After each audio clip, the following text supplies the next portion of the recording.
इस एपिसोड में हम देखते हैं कि जिंग जिंग यूतू की टीम के साथ अपना वॉइस चैट ऑन करके बातें करती है। तब बाकी लोग एक लड़की की आवाज़ सुनकर बहुत चौंक जाते हैं। तब जिंग जिंग ये सोचती है कि क्या यूतू उसकी आवाज़ पहचान पाएगा। यूतू के दोस्त उसे पूछते हैं कि क्या वो जिंग जिंग को पहचानता है।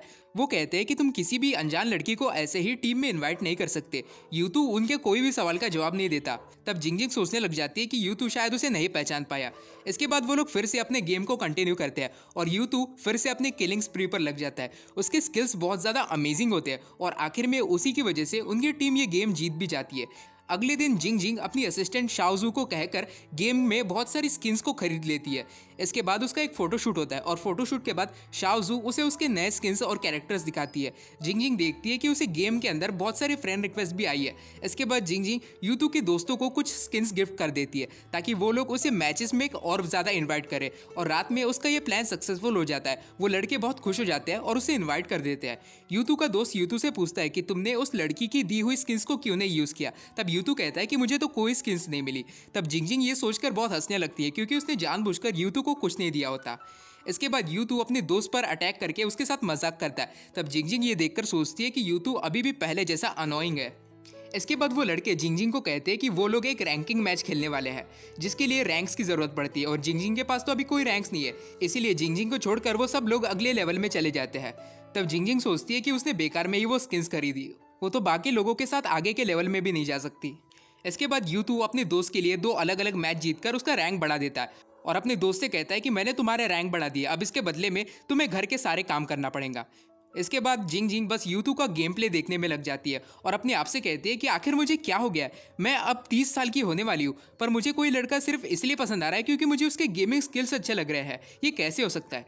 जिंग जिंग सोचती है कि असल ज़िंदगी में क्या पता यूतू मोटा हो गया हो या फिर क्या पता उसके बाल झड़ गए हो और अभी वो गंजा दिखता हो, पर फिर भी उसे कोई फ़र्क नहीं पड़ता। वो सोचती है कि वो असल ज़िंदगी में अभी कैसा भी दिखता हो पर गेमिंग स्किल्स में तो वो बहुत ही अच्छा प्रो है। इसके बाद 2 दिन बीत जाते हैं और जिंग जिंग अभी भी अपनी प्रैक्टिस कर रही होती है। तब मिस्टर गुओ मिस चियो से कहते हैं कि जिंग जिंग के पास गेमिंग स्किल्स नहीं है पर उसके पास मेहनत करने की लगन है। वो चाहे कितनी भी बार हार जाए पर वो कभी हार नहीं मानती। उधर यूतू अपने पुराने दोस्त रेन वैंग से मिलता है। इसके बाद ये बात रिवील होती है कि यूतू अपने एरोनॉटिक्स वाले इंस्टीट्यूट को छोड़ने का प्लान कर रहा है पर अभी उसने कुछ पक्का डिसाइड नहीं किया होता।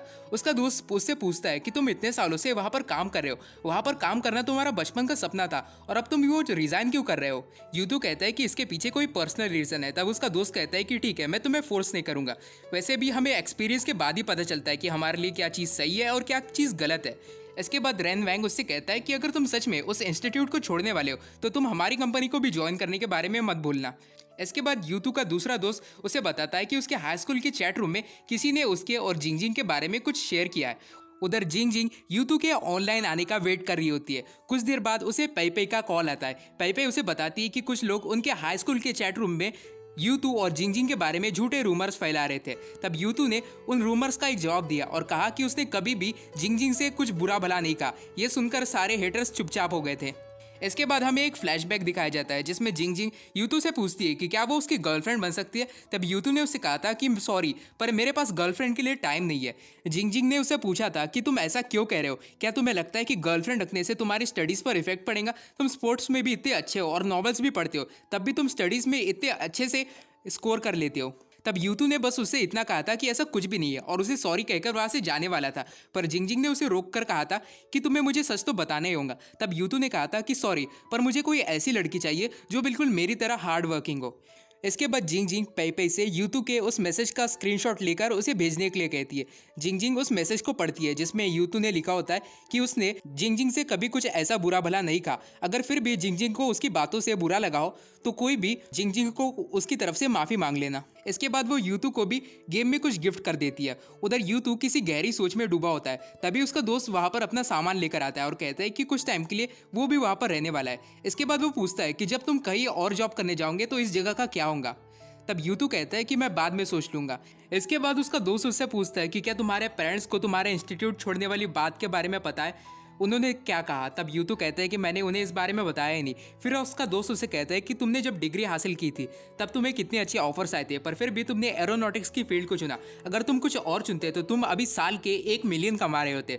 तुम्हें अपना लोन भी तो वापस करना है, तुमने उसके बारे में क्या सोचा है? और तुमने कम से कम शियाचिंग से ब्रेकअप तो नहीं कर लेना चाहिए था। तब यूतू कहता है कि अब बीती बातों को भुला दो और थोड़ा सा अपनी लाइफ पर भी फोकस करो। उसका दोस्त उससे कहता है कि मेरे गोल्स तुमसे अलग है, मैं तो बस ज़्यादा से ज़्यादा पैसे कमाना चाहता हूँ और तुम कुछ बड़ा करना चाहते हो। आज की दुनिया में एक सेलिब्रिटी और एक लाइव स्ट्रीमर बस कुछ ही मिनटों में मिलियंस कमा सकते हैं, और तुम्हें देखो, तुम तो स्पेस में सैटेलाइट्स लॉन्च कर चुके हो, पर फिर भी तुम्हें कोई नहीं जानता।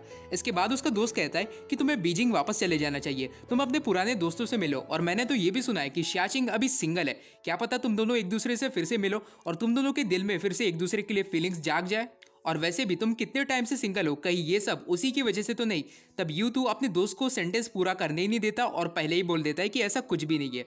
यूतू को समझ नहीं आ रहा होता कि उसे क्या करना चाहिए, इसलिए बस वो अपना गेम ऑन कर देता है जिसमें जिंगजिंग ने उसे 2 स्किन्स गिफ्ट की होती है। उधर जिंगजिंग सोच रही होती है कि उसने यूतू को गिफ्ट तो दिया है, फिर भी वो उसे खेलने के लिए इन्वाइट क्यों नहीं कर रहा। तभी यूतू उसे मैसेज भेजकर कहता है कि तुम्हें मुझे स्किन्स भेजने की कोई ज़रूरत नहीं है। इसके बाद जिंगजिंग को कोई आइडिया आता है और वो यूतू से पूछती है कि क्या तुम मेरे कोच बनोगे। तब यूतू बस एक क्वेश्चन मार्क भेजता है और जिंगजिंग सोचती है कि मैं तो उसे अपना कोच बनाने के लिए कैसे कन्विंस करूं। बाद में जिंगजिंग यूतू को कहने लगती है कि मेरी कंपनी में ऑनर ऑफ किंग्स गेम का एक टूर्नामेंट ऑर्गेनाइज होने वाला है और मैं उसमें अच्छे से खेलना चाहती हूँ ताकि मेरा करियर भी सेफ रहे। यूतू फिर एक ब्लैंक मैसेज भेजता है। तब जिंगजिंग पूछती है कि क्या तुम्हारी कंपनी में कोई इवेंट नहीं होता। यूतू कहता है कि हमारी कंपनी में एक रिसाइटल होता है। तब जिंगजिंग सोचती है कि आखिर वो कहाँ पर काम करता है। जिंगजिंग के मुताबिक यूतू ने तो फाइनेंस में एक डिग्री हासिल की थी, तो क्या आजकल इन्वेस्टमेंट बैंक्स में भी रिसाइटल ऑर्गेनाइज होने लगे हैं। जिंगजिंग कहती है कि मैंने कॉन्टेस्ट में हिस्सा तो ले लिया है, पर मुझे खेलना नहीं आता और मैं नहीं चाहती कि दूसरों को इस बारे में पता चले। तब यूतू उससे कहता है कि तुम्हें किसी और से हेल्प मांगना चाहिए, क्योंकि मैं कभी भी ये गेम खेलना बंद कर सकता हूँ। तब जिंगजिंग उसे इसका रीज़न पूछती है, तो यूतू कहता है कि फिलहाल मैं छुट्टी पर हूँ और जल्द ही मेरे वेकेशंस भी खत्म होने वाले हैं, और वैसे भी मैं तो अभी बस कुछ ही महीनों से ये गेम खेल रहा हूँ, मैं इसका कोई एक्सपर्ट नहीं हूँ। तब जिंगजिंग कहती है कि क्या तुम कम से कम ये गेम खेलते वक्त मुझे गाइड कर सकते हो, तुम मुझे मेरी मिस्टेक समझाकर उन्हें सुधारने का तरीका समझा सकते हो। जिंगजिंग उसे रैबिट इमोजी के साथ प्लीज़ कह के भेजती है। तब यूतू कुछ सोचता है और ये एपिसोड यहीं पर एंड हो जाता है।